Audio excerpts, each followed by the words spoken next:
People want to live in a community that's rich with culture and things to do. I think any community of size, and we're certainly a community of size, should pride itself in the offerings that it has for its citizenry. And I think a botanical center is a key feature of any community of size. Beyond the fence is blacktop and brick and concrete buildings. We've got the commercial train yard in the background, and here we do.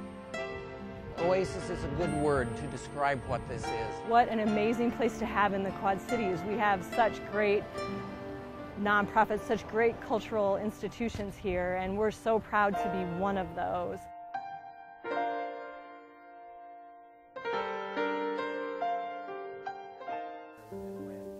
You know, I got somewhat involved financially when they opened it up, when they started. We gave into the grand opening of the project, or when they started building it.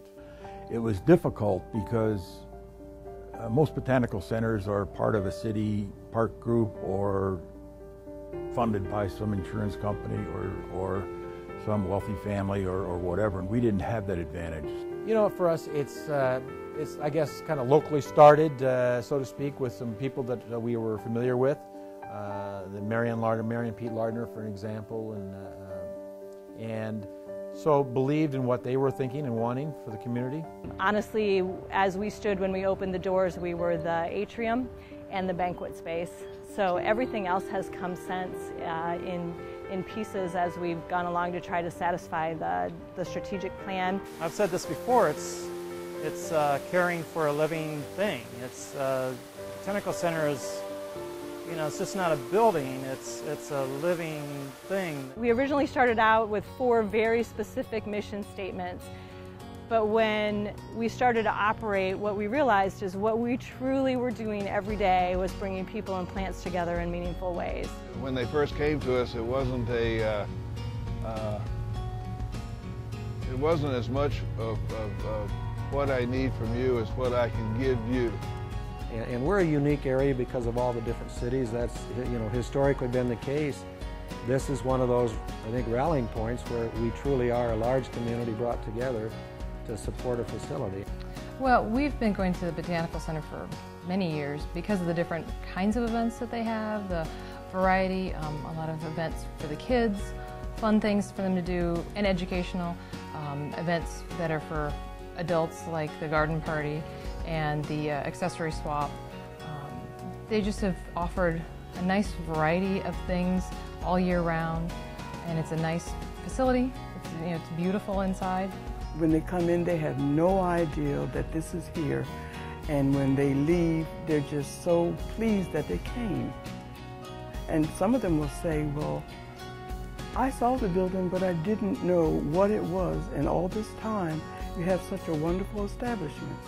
If I had to pick out one thing that we did that I think has the most impact or has the most potential impact moving forward for the Quad Cities, is the educational piece. I think in many ways on a practical level it's a lot like what works in a classroom in a school system. And I've always felt that, you know, engaging the student with a high interest level, which is certainly an advantage that we have here, that interest level is built in. With, you know, when they walk in the lobby and they look around and you hear some of the things they say, you know that they're interested right away.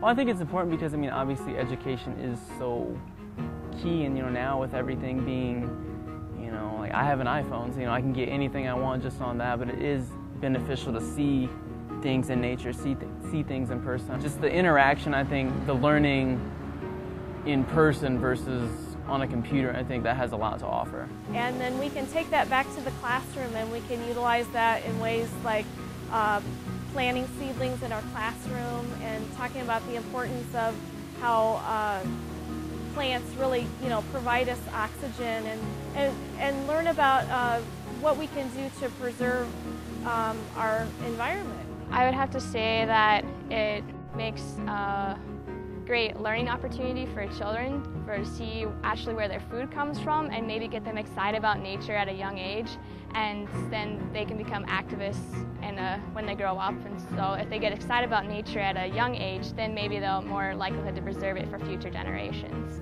Definitely, and they'll talk about stuff afterwards, and you'll hear them pull little tidbits of information out of their heads, you know, a week later or a month later, and you realize they were paying attention. You didn't quite realize at the time they were just digging in the soil and planting a seed or coloring on a piece of paper or making a paper frog. But they were taking in the important information too, you know, by being there.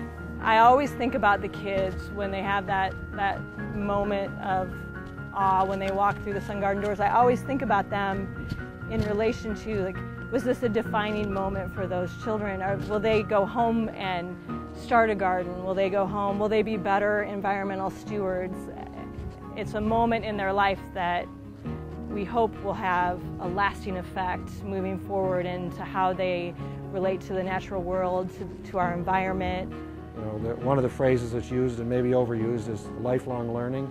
I think we're sort of a laboratory for lifelong learners. Between our inside gardens, our outside gardens, and all the other things that we do, I think we're a place where lifelong learners come and visit. You know, it's really one piece of the puzzle. The Quad Cities is better with a lot of things that they have, whether it be the Figge, whether it be the Symphony, whether it be the Putnam. It's really one piece of the puzzle that completes it. The iWireless, you could go on with a number of deals, and so it's just one piece, and so it is a very important piece because the puzzle wouldn't be complete without it. We have seen hard times at the center. There was a period of time where we honestly didn't know if we were going to see our future and we're going to be able to continue to operate. If the Botanical Center were to disappear, the community would lose a window on the world of plants that you would have to travel many hundreds of miles to find.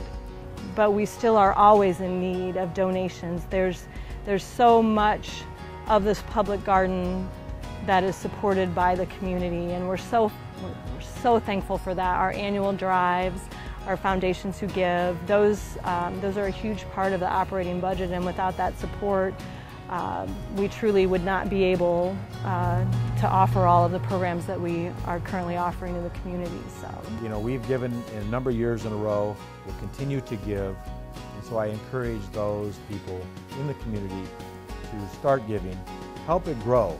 I think for everyone that we've identified that we know and give to the center and in any way here volunteering, or they give money, or they're spending their dollars on our services to help us continue to meet our mission. I think for everyone there's probably 25 or 30 people who we haven't reached. Take advantage of this resource that we have in the community. It's really nice to have, and I can't, now that it's been here for so long, I can't imagine us not having it. It's not done growing. We needed to grow more. We needed to more people to experience it, and of course, then we need more people to donate to it. Just to know that I've been a part of it and hopefully been able to contribute a little bit to it.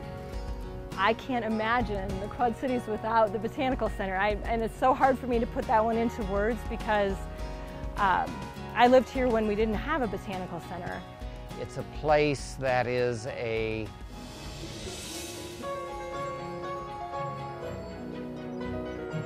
well, I guess more than anything else, a window on the natural world that's beyond what we expect to find here.